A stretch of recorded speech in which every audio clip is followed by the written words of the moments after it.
According to 2005 biography Tony and Cherie, A Special Relationship by author Paul Scott, the former Prime Minister's wife was an ardent anti-monarchist. After meeting for the first time in 1997, her relationship with Princess Anne went rapidly downhill and never really recovered, sparking heightened tensions with the entire royal family. In 2019 Channel 5 documentary Paxman on the Queen's Children, royal correspondent Gyles Brandreth recalled their first meeting at Balmoral Castle, which is what reportedly started the feud between the two ladies. Mr Brandreth said, "When Cherie Blair first met her and said, 'You know, call me Cherie,' Princess Anne said no, I think it would be better if I called you Mrs Blair." According to author Paul Scott, it was clear after this that Princess Anne did not particularly like Mrs Blair, but the major royal snub happened a few years later.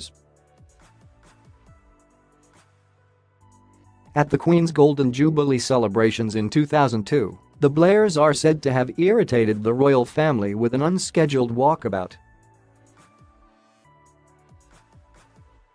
When Mrs Blair saw Princess Anne, she said hello to her, but, according to Mr Scott, the Queen's daughter turned her back without saying a word.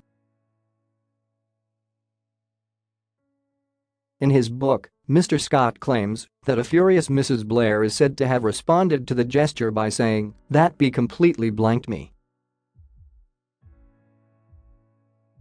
Tony and Cherie, A Special Relationship is a biography that looks at how the Blairs survived life in Downing Street with all its stresses and strains.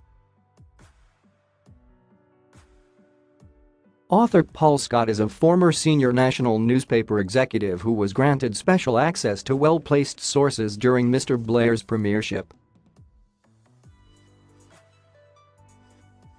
In the book, Mr Scott noted how the Blairs never enjoyed their annual visit to Balmoral Castle, the Scottish holiday retreat of the royal family, as they thought it was cold and draughty.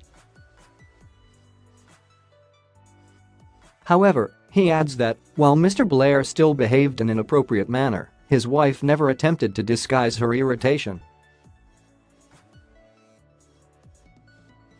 Mrs Blair reportedly hated the Balmoral rituals, including the strict dress code for women and the obligatory curtsey to the Queen.